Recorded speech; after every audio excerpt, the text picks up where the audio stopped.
the splash of a body hitting water. Then silence. Then a scream that would change everything. Sonia Mark never imagined.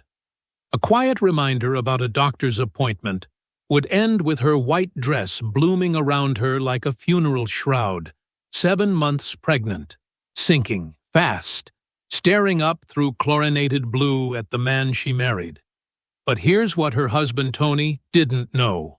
The lifeguard in the red uniform, the one sprinting down the pool deck with combat precision, the one diving in without a second's hesitation. That wasn't just any lifeguard, that was Evans. Okafor Green Beret, combat medic, Sonia's big brother, and the footage the security officer was saving to a flash drive, crystal clear evidence of a millionaire CEO pushing his black pregnant wife into the deep-end evidence Tony could never buy his way out of, evidence that would unravel a plan months in the making. This isn't just a story about a woman falling into water. This is a story about what happens when a man who thinks he owns everything forgets that soldiers come home watching, forgets that country clubs have cameras he can't control, forgets that the woman he's been breaking in private might have people who refuse to let her drown.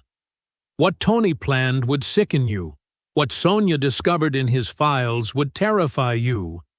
But what happened next? That's the part that matters. Stay with me, because this isn't a revenge story. It's something quieter, something more dangerous. It's about a black woman choosing truth over safety, survival over silence. This is the story of how Sonia Mark went under and how she refused to stay there, the splash of a body hitting water, then silence, then the scream. Sonia, Mark touched her husband's arm. Just a gentle touch, a whispered reminder. Tony, it's almost 3. The doctor's appointment is at 4. High risk. They said we can't be late. 7 months pregnant meant constant monitoring, meant the baby's heartbeat checked. Weekly meant appointments. Tony always claimed to care about until she actually reminded him. Tony Mark's face transformed. 1 second he was holding court with club members in pastel polos and practiced laughs. The next second, his eyes went dead screen, dead cold. "Don't touch me," he hissed between clenched teeth, his smile never faltering for the audience behind her. "Tony, I'm sorry, Sonia stepped back, her hand dropping instinctively protective, already apologizing, already shrinking. "We talked about this morning. Remember?" His hand shot out palm flat against her shoulder blade. He shoved hard, deliberate, no hesitation. Her body fell backward, 7 months pregnant, her center of gravity already fragile, the pool deck slick beneath her heels. Time didn't slow. That's the lie people tell. Time lurched forward in brutal snapshots, his face twisted with something darker than rage. The Florida sky too bright above her, the scent of chlorine and sunscreen. The moment her feet lost contact with tile. Impact. The water swallowed her whole breath, ripped from her lungs, white dress tangling around her legs, weighing her down, pulling her deeper. The baby. The only thought that mattered was the baby. Her hands went to her belly, automatically protecting, always protecting, even as her lungs screamed for air. Sonia, a man's voice cutting through the muffled underwater panic, footsteps pounding pool deck, heavy boots striking concrete. A body slicing into the water beside her, strong hands on her shoulders. Careful hands, military precision in every movement. "Don't move." "Sonny, let me stabilize you first. Check the baby." "Evans?" Her brother, Evans. Sonia blinked up through burning eyes and wet lashes at the muscular black man in the red lifeguard polo. Evans, who was supposed to be overseas. Evans, who'd come home early from deployment. Evans, who'd been working at Cypress Palms under a friend's last name to surprise her. Evans, who'd been stationed in the high chair overlooking the pool. Evans, who'd seen everything. "I'm okay," Sonia gasped, her voice thin, reedy, shaking the baby. "Is the baby okay?" Evans's hands moved to her belly, firm, gentle pressure. "She's moving. I can feel her kicking, but we're calling an ambulance now. You hit hard, and you're 7 months." "This isn't optional." Sonia touched her temple. Her fingers came away, red blood from somewhere, a cut on her head. From the pool's edge, maybe. The concrete had been harder than it looked. She slipped. Tony's voice rang out smooth now, charming, performative. "I tried to catch her, but pregnancy affects balance. Everyone knows that she's been dizzy all week. I've been worried sick." Evans's jaw clenched. Sonia could see the muscle jumping, could see him forcing himself to stay calm, to stay professional, to not do what every instinct screamed at him to do. "I saw what happened." Evans said his voice was level-controlled, deadly, quiet. "You pushed her." "I did no such thing." Tony laughed, the sound sharp and wrong. "Absolutely not, Mr. Langford. You saw it." She stumbled on wet tile. "I reached for her, but she went down too fast." "Tragic accident." Mr. Langford stood frozen near the diving board, his country club manager face carefully neutral. The expression of a man who'd seen things at exclusive clubs, who knew when liability outweighed loyalty, who understood that silence could cost him everything. "I'll call for help," Langford said slowly, his eyes flicking between Tony's furious face and Evans's unwavering stare. "We need to document this properly." Mia appeared from the security building, the young black woman in the staff uniform, walking with purpose, her phone in her hand. "I got it on the cameras," Mia said quietly. "All 4 angles, from the moment Mrs. Mark touched his arm to when he shoved her. It's already backed up off-site. Time-stamped. Can't be erased." Tony's face went white, then red, then white. "Again, you're both fired," Tony hissed. "Do you understand me, fired? I'll have you blacklisted from every—" "You can't fire her," Evans cut in his voice, still that eerie calm. "She doesn't work for you, she works for the club, and I don't work for you, either. I'm her brother, and I'm a material witness, and unless you want assault charges filed in the next 10 minutes, you'll step back and let the EMTs do their job." The pool deck had gone silent. Wealthy members in designer swimwear, standing frozen drinks, sweating in their hands, phones, out some recording. Now, Lauren, the woman in the red dress. Tony's assistant, standing with her phone pointed directly at them, capturing everything. Sonia lay in the shallow end, Evans's arm supporting her neck, water lapping at her shoulders, dress, ruined blood on her temple. The baby moving, thank God still moving, and for the first time in months, she let herself see it. The truth she'd been too scared to name. "He pushed me," Sonia whispered. It came out like a confession, like a prayer, like the beginning of something that couldn't be taken back. "He actually pushed me." "I know," Evans said, his hand steady on hers. "I saw it. We all saw it. And now we prove it." But to understand how Sonia Mark ended up in that pool, staring up at the man she'd promised forever to, you need to understand how she'd learned to make herself smaller, how she'd trained herself to read Tony's moods like a soldier reads terrain, how she'd spent 18 months turning herself into the perfect wife for a man who'd never wanted a partner, only a brand asset with a beautiful face and the right skin tone for his diversity photo shoots. The truth is, the push didn't start at the pool.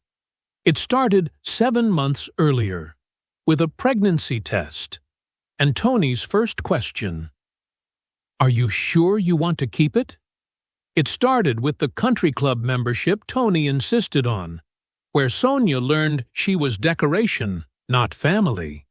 It started with the whispered comments from Grace, her mother, who'd seen the bruises and heard the excuses and known, the way mothers know, that her daughter was drowning long before the water closed over her head. The push didn't start at the pool, but the fight back? That started the moment Evans Okafor's hands found his sister underwater. The moment Mia saved that footage, the moment Sonia stopped pretending accidents could happen this many times to one woman. This is where Sonia's story truly begins, not with the fall, but with the choice to stand back up. The fluorescent lights in Cypress Memorial's emergency room made everything look washed out and wrong. Sonia lay on the gurney in a hospital gown, her ruined white dress stuffed in a plastic bag somewhere, listening to the steady beep of the fetal monitor. Thump, thump. Thump, thump. Thump, thump. "Baby's heartbeat is strong," Nurse Maria said, adjusting the monitor belt across Sonia's belly. "But we're keeping you for observation. Make sure there's no placental abruption from the impact."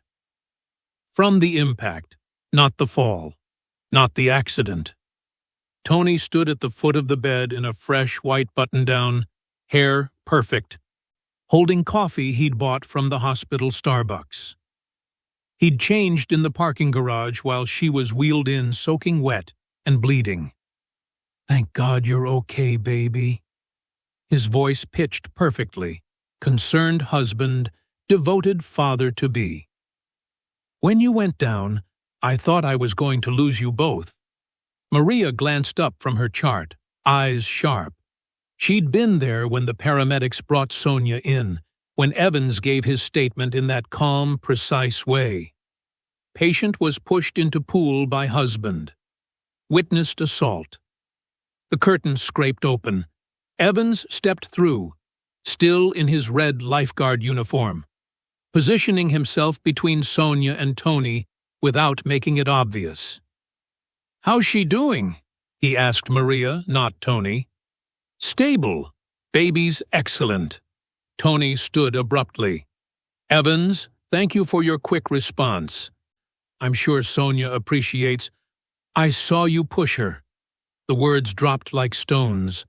Tony's smile never wavered.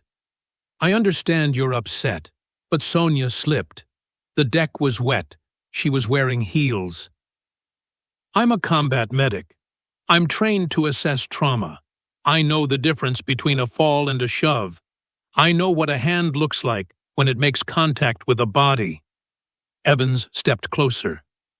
"And I know what I saw." Tony's jaw tightened, the mask slipping. Then the smile returned, brittle. "I think the stress of deployment—" "Tony!" Sonia's voice came out stronger than expected. "Can you give us a minute? Family stuff." It was a dismissal. Small, polite, but unmistakable. Tony's nostrils flared. "Sonia? I don't think— Please." When the curtain closed behind him, Evans sat down hard, face in his hands. "Sonny, tell me the truth. Has he done this before?" Sonia's throat closed. "Define this. Putting his hands on you, making you feel unsafe." She wanted to say no, wanted to protect the illusion she'd worked so hard to maintain. But dreams weren't supposed to leave bruises. "He doesn't— It's not like—" She stopped, hating how small her voice sounded. "He gets stressed. The company, the pressure. And I say the wrong things sometimes. Like today, reminding him about the appointment in front of those people." "Sonia," Evans took her hand. "You're 7 months pregnant with a high-risk pregnancy, and you're apologizing for reminding your husband about a doctor's appointment." "I embarrassed him. He tried to drown you." The words hit like a slap.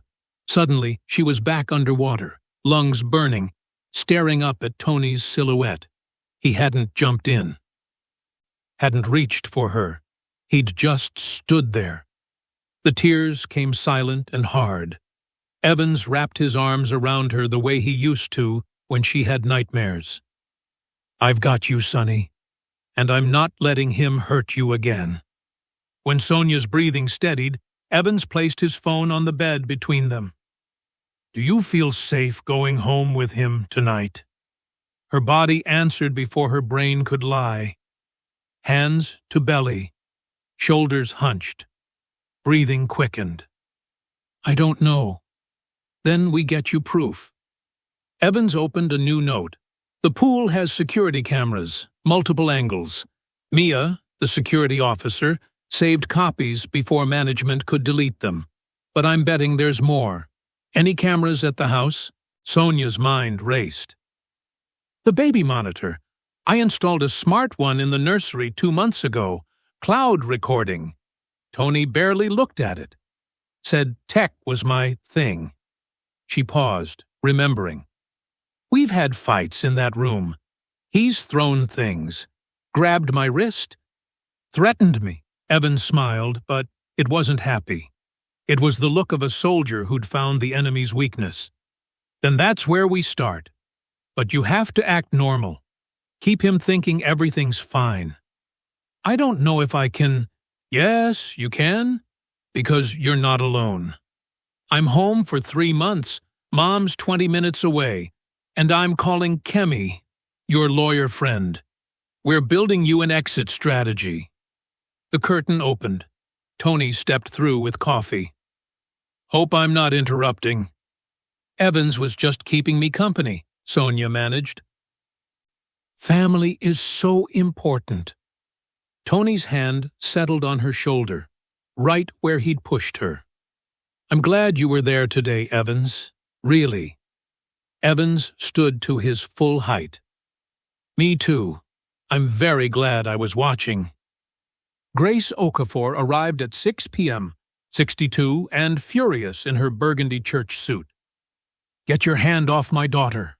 Tony dropped Sonia's wrist, turning on charm. "Grace, I'm so glad." Grace walked past him like furniture, cupping Sonia's face to examine the butterfly bandage on her temple. "Evans told me what happened." "It was an accident," Tony started. "She slipped." "I wasn't talking to you." Grace faced him fully, all 5'4", radiating power. "Evans told me what he saw, what the cameras saw, so stop lying to my face. With all due respect, you have earned no respect from me. You pushed my pregnant daughter into water where she could have drowned." Grace's voice dropped lower. "Dangerous. I am staying at your house tonight, and tomorrow, and as long as my daughter needs me, you will not argue." Tony's face cycled through anger, calculation, false contrition. "Of course. Family is important. I wasn't asking for your permission." When Tony left to bring the car around, Grace took Sonia's hands. "How long has this been happening?" "The dam broke." "I don't know, Mama. It was so slow. After the wedding, things changed. Comments about my clothes, my friends, my job. Then bigger things. I kept thinking if I tried harder, he'd be the man I married again." "Men don't change back. They show you who they really were." Grace's thumb traced circles on Sonia's hand. "Tonight, we go home, we smile, we act normal. But tomorrow, while Tony's at work, Evans is coming over. We're looking at those recordings. We're building you a way out he can't stop." At 2:47 a.m., Sonia's phone buzzed. "Unknown. I'm outside your gate. Security guard let me in. It's Mia from the club. I have something for you." Sonia slipped downstairs, avoiding the creaking third step. Through the window, she saw a gray Honda, hazard lights blinking. Mia stood on the porch in her security uniform, nervous and determined. "I'm sorry to come so late, but they're already asking questions about the footage. Mr. Langford met with the owners. They want to lose it Avoid the lawsuit. She pressed a flash drive into Sonia's hand. This is a backup. Every angle. Time-stamped. Everything you need. Sonia's fingers closed around the drive, the plastic warm from Mia's pocket. Why are you doing this? Mia's eyes met hers. Because I've seen what men like him do when no one stops them. And because you're not the first woman at that club who needed help, but was too scared to ask for it. She turned to leave, then paused. Mrs. Mark, when you're ready to fight back, you call me, day or night. Some of us aren't afraid of rich men anymore. When Mia's taillights disappeared down the street, Sonia stood in the dark foyer, flash drive clutched in her fist like a weapon. Upstairs, Tony was still snoring. Grace was still keeping watch. And Sonia Mark, 7 months pregnant, bruised, terrified, felt something she hadn't felt in 18 months. Evans arrived at 10 a.m. sharp, the moment Tony's Mercedes disappeared through the security gate. He came through the back door like he was infiltrating enemy territory. Laptop bag over his shoulder, eyes scanning for threats. Grace had coffee waiting. Sonia sat at the kitchen island in leggings and an oversized shirt, Mia's flash drive burning a hole in her palm. Show me, Evans said. Sonia plugged the drive into his laptop. The screen filled with 4 camera angles, all time-stamped 2:47 p.m., all showing the same scene from different perspectives. There was Sonia in her white dress, touching Tony's arm gently. His face transforming, cold, dead. The hissed words they couldn't hear, but could read in his body language. Then his hand, flat-palmed against her shoulder. The deliberate shove, her body pinwheeling backward. The splash, her dress billowing as she sank. And Tony, standing there, straightening his polo, not reaching, not jumping, just watching. Grace made a sound like she'd been punched. Play it again, Evans said quietly. They watched it 3 more times. Each viewing made it clearer. This wasn't an accident. This was assault, captured in crystal clarity from 4 angles, time-stamped and undeniable. This is enough to file charges, Evans said, but we need more. We need to show a pattern. Sonia stood on shaking legs. The nursery. The nursery was painted soft yellow, filled with boxes of baby items Tony kept saying he'd assemble when he had time. The smart baby monitor sat on the dresser, its small camera pointed at the empty crib, green light blinking steadily. Evans pulled out his phone, found the monitor's app, logged into Sonia's cloud account. 90 days of footage, organized by date and motion detection. Start with last week, Sonia whispered, remembering. Tuesday night. We had a fight about my mother visiting. Evans scrolled, found the date, pressed play. The screen showed the nursery at night, lamp on. Tony stormed in, Sonia following, her voice quiet and pleading even through the tinny speakers. She's my mother, Tony. She just wants to help when the baby comes. Your mother interferes. She thinks I'm not good enough for you. I see how she looks at me. That's not true. Don't contradict me. Tony whirled, and suddenly he was in Sonia's space, backing her against the wall. His hand shot out, grabbed her wrist. The angle showed Sonia's face clearly. Pain, fear, surprise. I'm tired of you making me the bad guy. I work my ass off for this family, and all you do is complain. I'm not complaining. You just what? Want to turn everyone against me? Want to ruin what we've built? He shoved her backward. She stumbled, hands going to her belly. You embarrass me at the club again. You bring your mother into our business, and you'll regret it. You understand? Yes. Say it louder. Yes, I understand. He released her wrist, leaving red marks blooming on her brown skin. Then he walked out, like nothing had happened. The video ended. Grace was crying silently, hands pressed to her mouth. Evans's face had gone stone cold. "How many more are there?" he asked. "I don't know," Sonia whispered. "I stopped coming in here after fights. It hurt too much." Evans scrolled through the motion-detected clips. Dozens of them. Months of footage. They watched in horrified silence, Tony kicking the bassinet box across the room, screaming about Sonia wasting money on baby shit. Tony grabbing her arms, shaking her, telling her she was dramatic and hormonal. Tony standing over her while she sat in the rocking chair, his voice cold. "After this baby is born, you're getting back to the gym. You're not letting yourself go. I have a reputation." Tony mocking her cravings, her tears, her fears about labor. And worst of all, Tony on his phone, pacing the nursery, talking to someone. "No, she won't be a problem. Trust me. Women like her don't fight back. They apologize. It's perfect." Evans stopped the video. "We need to download all of this. Every clip. Multiple backups." "I'll call Kemi," Grace said, already pulling out her phone. "She needs to see this." Kemi Davies arrived 30 minutes later, expensive heels clicking on marble, leather briefcase in hand.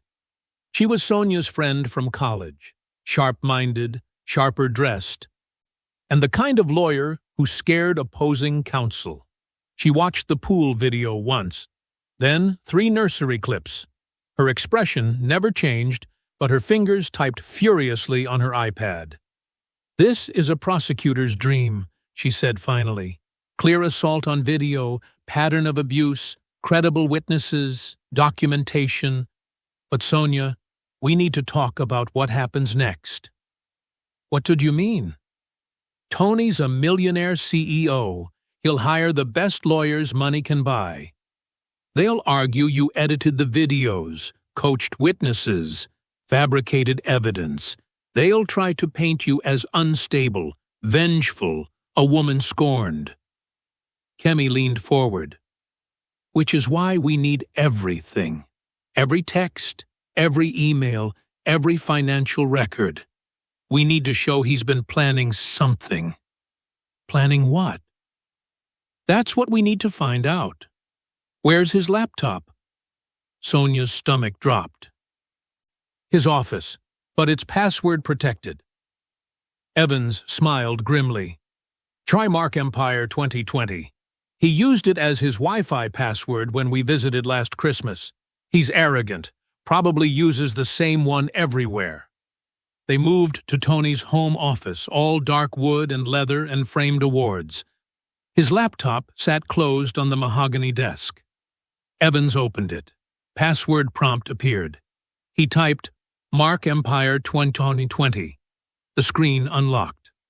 "Unbelievable," Kemi muttered. "These men think they're untouchable." She took over, fingers flying across the keyboard, opening files and folders. Most were work-related, contracts, presentations, financial reports. Then she opened a folder labeled Personal Planning. Inside was another folder, Postpartum Strategy. Sonia's blood went cold. "What is that?" Kemi opened it. Her face paled.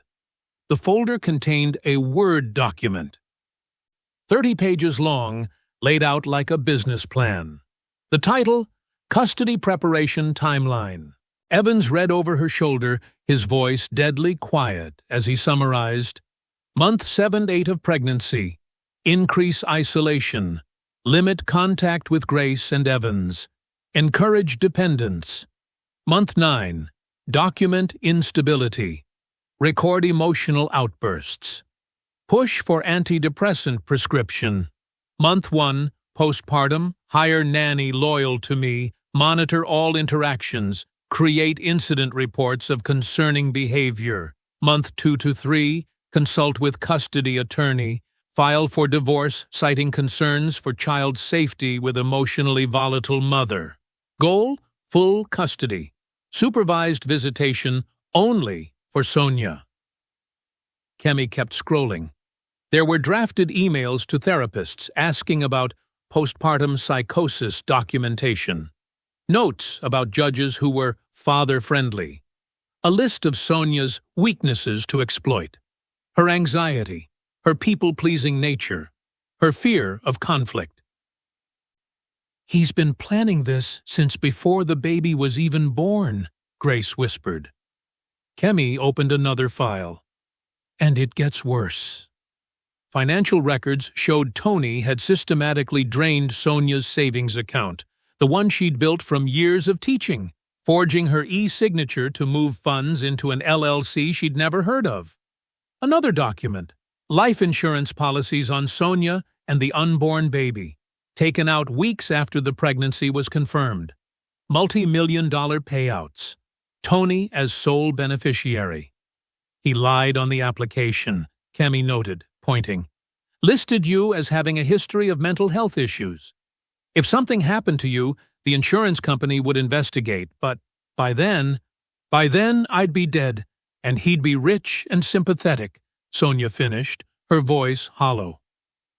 Evans stood abruptly, pacing like a caged animal. "We're getting her out. Today.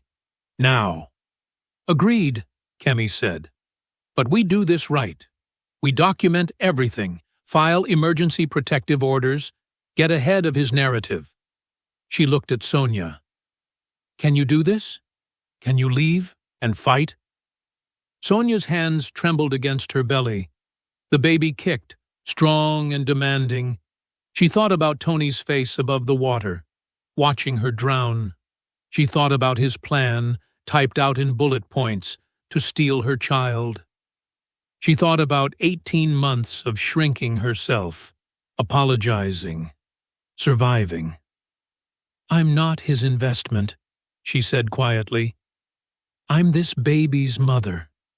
She pulled off her diamond ring, set it on Tony's desk. "And I'm done being quiet." Grace squeezed her shoulder. Evans nodded. Kemi smiled. "Then let's build your exit strategy." They worked through lunch, backing up files, photographing documents, creating a timeline of abuse. At 3 p.m., while Tony was still at his office, they loaded Sonia's essentials into Grace's Honda. By 4 p.m., Sonia Mark walked out of the mansion for the last time. She didn't look back. The safe apartment was a 2-bedroom in a complex 20 minutes from Grace's house, rented under Kemi's cousin's name. Beige walls, basic furniture, and zero connection to Sonia Mark or Tony Mark, or the life she'd been living. It was the most beautiful place Sonia had ever seen. "Home, sweet temporary home," Kemi said, setting down the last box of Sonia's things. "Lease is month to month, all utilities included. Building has security cameras, and I've already spoken to the management. No one gets your unit number without going through me first." Grace was already unpacking, setting up the nursery corner with the essentials they'd grabbed.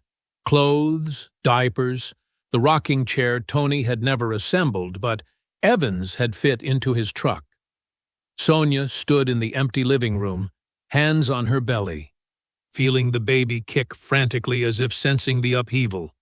Her phone buzzed. Then again and again, Tony's name lit up the screen. "Tony. Where are you? Tony. Sonia, this isn't funny. Come home. Tony.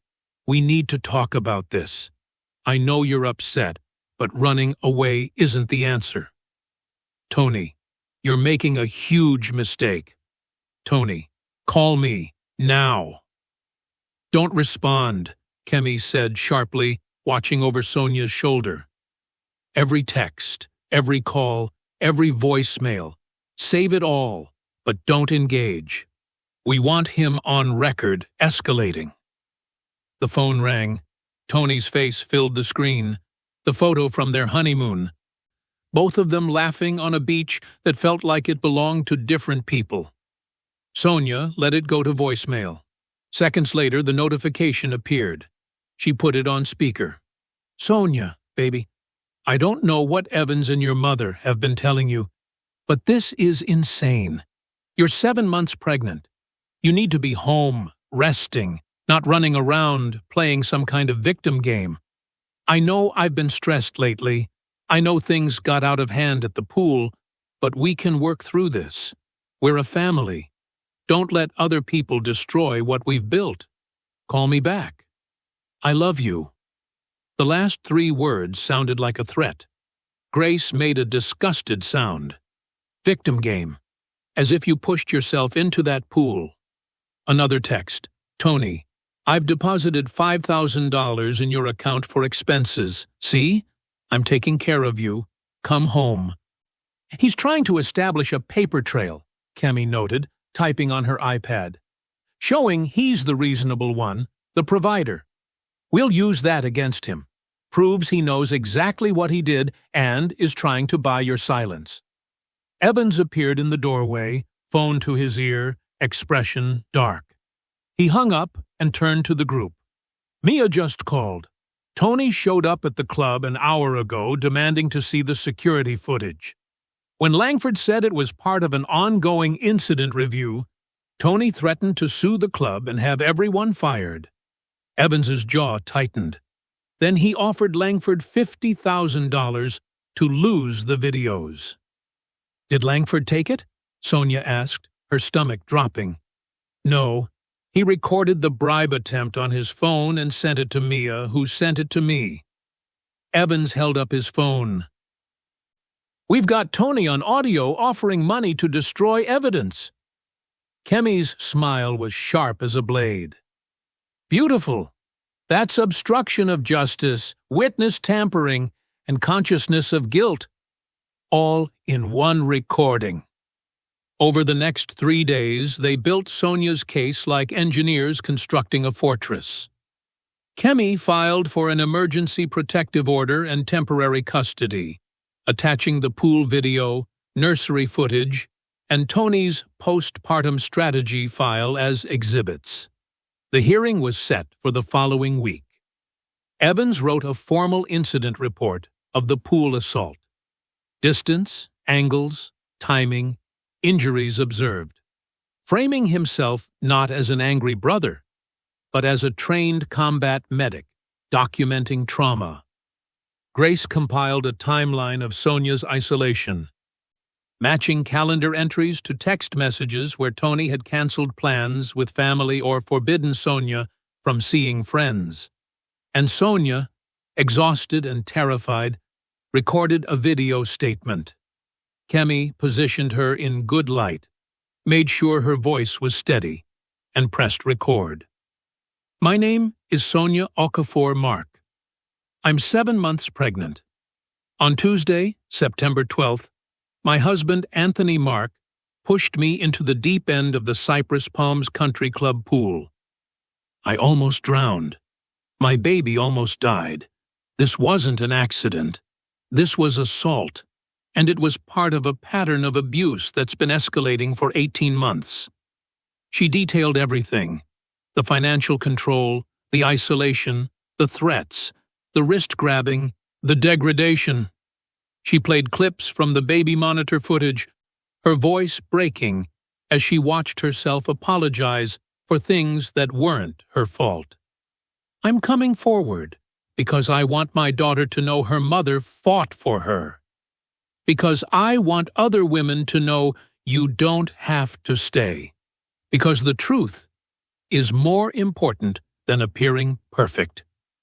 When she finished, Kemi stopped recording and said quietly, "That's the most powerful testimony I've ever heard." On day 4, Lauren called. Evans answered, putting it on speaker for the group. Lauren's voice was shaky, professional polish stripped away. I need to meet with Sonia. I have information about Tony, things he's done, things he's planning. What kind of information? Kemi asked. The kind that will destroy him, Lauren paused. I'm pregnant, 10 weeks, it's Tony's. And I've been recording everything since he told me to take care of it. They met at a coffee shop in a neighboring town. Lauren arrived in sunglasses and a baseball cap, looking nothing like the polished executive assistant who'd been filming at the pool. She slid a folder across the table to Kemi. Corporate fraud. Tony's been embezzling company funds through fake vendors tied to his personal LLCs. I have spreadsheets, emails, invoices, everything. Lauren's hands trembled. He's been using charity projects at the club as cover. The board is already investigating, but they don't know about the recordings. She pulled out her phone, played an audio file. Tony's voice, cold and calculated. Black women are the perfect PR shield. You marry one, you get diversity credentials, minority business preferences, and everyone assumes you're progressive. It's basically free publicity. Another voice, male, older. What about when the baby comes? That's when it gets interesting. I file for custody, paint her as unstable, postpartum depression, family history of mental illness, whatever. Courts eat that up. I get the kid, I get the tax benefits, and I get to move on without looking like the bad guy. And if she fights back? Tony laughed. She won't. Women like Sonia apologize for breathing. She's been trained her whole life to be nice, to accommodate, to shrink. She's perfect. The recording ended. Grace's face was stone. Evans looked ready to commit violence. Kemi was typing furiously. Sonia just felt cold. Why are you helping me? She asked Lauren. Lauren pulled off her sunglasses. Her eyes were red, exhausted. Because he told me the same things he told you. That he loved me. That we'd figure it out together. Then the second I got pregnant, I became a problem to solve. She touched her stomach. I'm keeping this baby. And I'm making sure he can't do to my child what he planned to do to yours. The company investigation? Kemi asked. They suspended him yesterday pending the audit. He's furious, paranoid, calling everyone he knows trying to figure out who leaked. Lauren smiled bitterly. He doesn't know it was me. His loyal assistant. The one who booked his hotels and lied to his wife and covered for him. She slid a flash drive across the table. Everything's on here. Financial records, recordings, text messages. Use it. That night, Sonia couldn't sleep. She stood at the apartment window, watching streetlights blur through tears, feeling her daughter kick and roll inside her. Evans found her there at 2 a.m. Can't sleep either? He asked. I keep thinking about what he said, that I'm trained to be nice, to shrink, that I'm perfect for him because I won't fight back.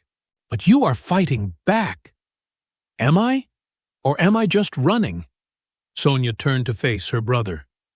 What if the judge believes him? What if everyone sees me as the angry black woman who destroyed a good man's life? Evans took her shoulders gently. Then we make the truth so loud they can't ignore it. We have video evidence, witness testimony, financial crimes, his own words planning to steal your child. We have everything, Sonny. What if it's not enough? Then we keep fighting. But I don't think it's going to come to that.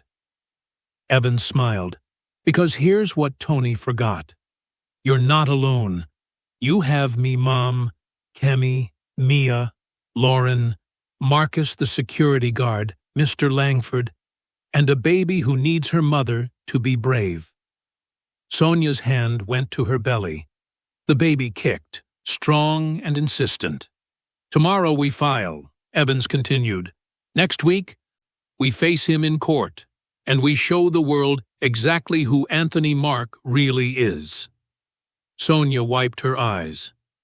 I'm terrified. Good. Terror means you understand the stakes, but don't let it paralyze you. He squeezed her hand. You've already survived the worst of it. Now you just have to survive the truth coming out. Outside, somewhere in the city, Tony Mark was making calls, hiring lawyers, preparing his counterattack. But inside the safe apartment, Sonia Mark was done shrinking. The war was coming. And this time, she had ammunition. The courthouse was all marble and fluorescent lights and the metallic taste of fear. Sonia sat in the hallway outside courtroom 6, hands folded over her 8-month belly. The baby had grown in the 2 weeks since she'd left Tony, or maybe Sonia was just finally noticing. Grace sat on one side, Evans on the other, both of them solid and steady, like bookends holding her upright. Kemi paced in front of them, black suit sharp as a knife, wheeling a small suitcase packed with evidence, flash drives, binders, printed transcripts. 2 weeks of sleepless preparation condensed into rolling luggage.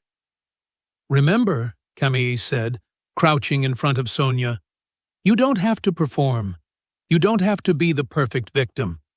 You just have to tell the truth. Judge Morrison has seen everything in her career. She won't be fooled by charm. The courtroom doors opened. A bailiff called, Mark v. Mark, emergency protective order and temporary custody hearing. Sonia stood on shaking legs. Through the doors, she saw him.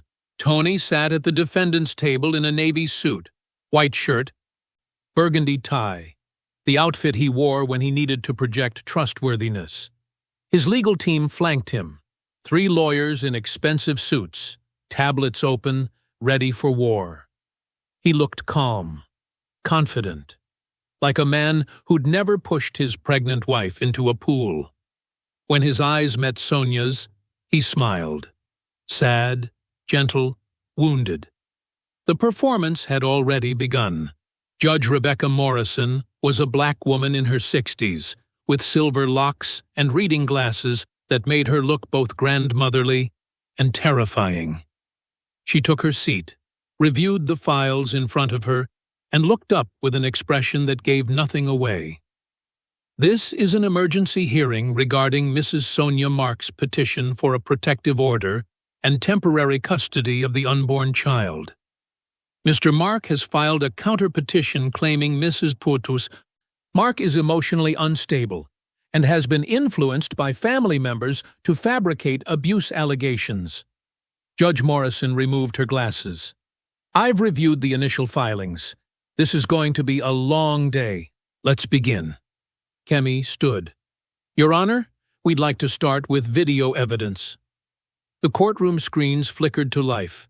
The pool footage played in silence. 4 angles. Sonia touching Tony's arm gently, his face transforming. The hissed words. His hand, deliberate and flat-palmed, shoving her backward, her body falling. The splash, her dress billowing as she sank. And Tony, standing there, fixing his polo, not reaching, not jumping, just watching. The courtroom was silent except for the timestamp ticking in the corner. 2:47:33 p.m. 2:47. We've 38.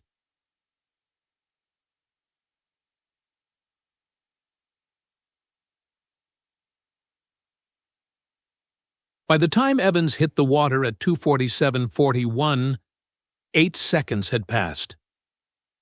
8 seconds of Tony doing nothing while his pregnant wife drowned. Tony's lead attorney, a silver-haired man named Harrison, stood immediately. Your Honor, while this footage is certainly concerning, it lacks audio context.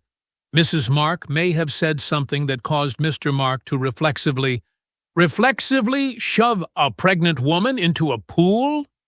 Judge Morrison's tone was ice. "Continue, Ms. Davies." Kemi played the nursery footage next. Clip after clip. Tony grabbing Sonia's wrist, backing her against walls, screaming inches from her face, kicking baby furniture, threatening her. His voice clear and cold through the monitor's speakers. "You embarrass me at the club again. You'll regret it. After this baby is born, you're getting back to the gym. I have a reputation.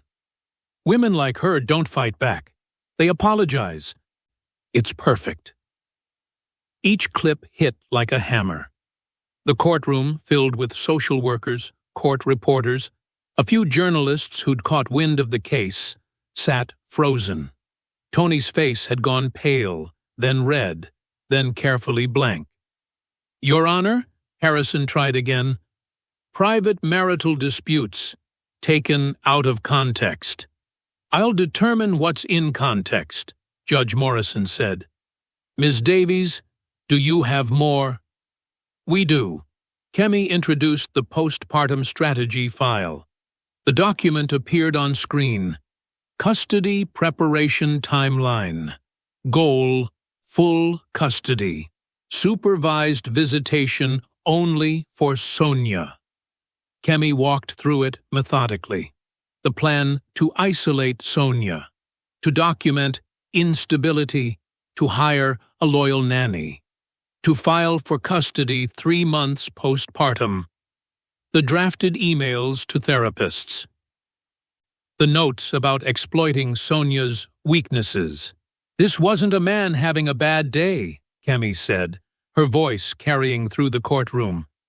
"This was a calculated, premeditated plan to psychologically break my client and steal her child." Harrison stood. "Your Honor, this is clearly a draft document. Men sometimes journal or process thoughts that they never, in a 30-page business-formatted document with implementation timelines." Judge Morrison's eyebrow arched. "Continue." Next came the financial records. Tony's face went sheet white as Kemi displayed the forged signatures, the drained savings account, the LLC transfers. Then, the life insurance policies, multi-million-dollar payouts on Sonia and the unborn baby, applications falsified to list Sonia as mentally unstable.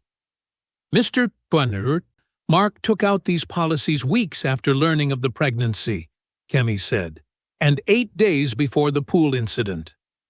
The implication hung in the air, dark and terrible. Evans testified next, his military bearing lending weight to every word. He described the shove with precision, angle, force, trajectory. He described pulling Sonia from the water, checking for fetal distress, watching Tony lie to bystanders. "I've seen combat casualties," Evans said evenly. "I know what panic looks like. What Mr. Mark displayed wasn't panic. It was calculation." Harrison cross-examined aggressively. "Isn't it true you've had issues with your sister's husband?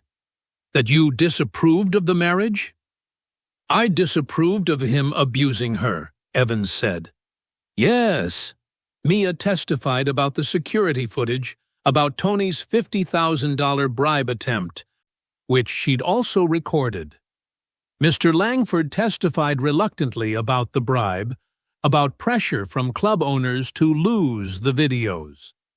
Grace testified about watching her daughter shrink over 18 months, about the canceled visits, the isolated phone calls, the bruises explained away. And then Lauren took the stand. She was visibly pregnant now, professional armor replaced by jeans and a simple blouse. She identified herself as Tony's executive assistant, played the recordings of him calling Sonia a PR shield, laughing about using court bias against her, bragging about owning both women. "He told me to get rid of my baby," Lauren said, voice shaking but clear. "When I refused, he said I was a liability." that he'd already dealt with one dramatic woman and didn't need another. She handed over the corporate fraud evidence, spreadsheets showing embezzled funds, fake vendors, charitable projects used as money laundering covers. The company suspended him last week, Lauren added. The audit committee is recommending criminal charges. Tony's composure finally cracked. He leaned toward Harrison, whispering furiously. Harrison looked sick. When Tony took the stand, he tried to resurrect his charm. Concerned husband, stressed executive, victim of a conspiracy. Your Honor, I love my wife. I made mistakes. I've been under tremendous pressure with the company, and I let stress affect my judgment. But I never meant to hurt her. The pool was an accident. The videos are taken out of context. Her family has always resented me, and they're using this pregnancy to turn her against me. Kemi's cross-examination was surgical. Mr. Mark, can you explain why you took out multi-million-dollar life insurance policies on your wife and unborn child 8 days before accidentally pushing her into a pool? That's a mischaracterization. Yes or no, Mr. Mark? Did you take out those policies? For estate planning, did you lie on the applications about your wife's mental health?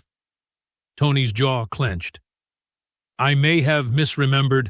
Did you forge your wife's signature to steal $73,000 from her savings account? That was a marital asset. Did you create a 30-page document outlining how to steal custody of your unborn child? I was processing emotions. Did you offer Mr. Langford $50,000 to destroy evidence of your assault? Harrison stood. Objection! Badgering! Overruled, Judge Morrison said. Answer the question, Mr. Mark. Tony's face went red. I was trying to protect my family's privacy. By destroying video evidence of you pushing your pregnant wife into a pool? She's being dramatic, Tony snapped, the mask finally shattering completely. She's always been too sensitive, too emotional. I work my ass off while she plays victim, and now she's trying to ruin my life because I had one moment of... He stopped, realizing his mistake. One moment of what, Mr. Mark? Kemi asked softly. Silence. One moment of pushing her? Tony's lawyers were frantically signaling him to stop talking, but the dam had broken. You don't understand the pressure I'm under. The company, the investors, maintaining the lifestyle she enjoys. She embarrassed me in front of people who control my future, and I reacted. That doesn't make me an abuser. It makes me human. Judge Morrison removed her glasses slowly. Mr. Mark, in my 30 years on the bench, I've heard every excuse. Stress, pressure, momentary lapses. What I've never heard is a man take 30 pages to plan how to steal a child from her mother, forge financial documents, and take out life insurance policies before accidentally pushing that mother into a pool. She leaned forward. You didn't make a mistake. You executed a plan. A plan to control, isolate, and eventually remove Mrs. Mark from her child's life. That ends today. The ruling came swift and absolute. Full legal and physical custody to Sonia. Tony limited to short, supervised visitation after completing certified domestic violence and anger management programs. Restraining order, no contact with Sonia except through attorneys. Child support, substantial, based on his CEO salary. Restitution, $73,000 plus interest. The case remains public record. No sealing, no NDAs. Tony erupted. This is persecution. You're destroying a black success story. I'm being railroaded because... Bailiff, Judge Morrison said calmly, escort Mr. Mark out. And enter his outburst into the record. as further evidence of intimidation. As Tony was led away, still shouting, Sonia felt Grace's hand squeeze hers and Evans's arm around her shoulders. Outside, the Florida sun was too bright. Kemi handed Sonia the official order. Lauren nodded from across the courthouse steps, one hand on her own belly. 3 weeks later, Sonia stood in a sunlit townhome nursery, painting the final wall in warm yellow. The baby kicked, strong, insistent, alive. For the first time in 2 years, Sonia smiled without fear. "You're safe now," she whispered to her daughter. "And so am I."